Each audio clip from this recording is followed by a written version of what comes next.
Has this ever happened to you? You serve a dish that you haven't made in a while, and everyone says, "This is fantastic." You really need to make it more often. The reason you don't, it's a lot of work. But I bet if there was a way that you could make it that had all the taste without all the work, you would. So let me show you what I mean with our unstuffed stuffed pepper casserole. We begin by sauteing some chopped green pepper along with an onion in a bit of vegetable oil until they're tender. Once they are, we add in some ground beef and cook it until it's browned.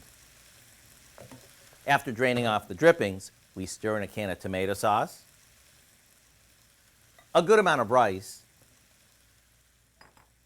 some mozzarella cheese, and a handful of spices.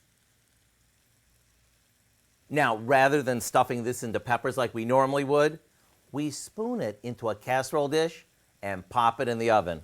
Right before serving, we finish it off with more cheese, and when it's melted, it's time to call the troops to the table.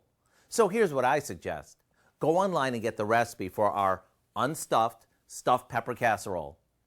Yep, it's got all the taste of stuffed peppers without all the hassle. I'm Howard with Kelly in the Mr. Food Test Kitchen, where today we found a really simple way for you to say, "Ooh, it's so good." It is cheesy, very cheesy.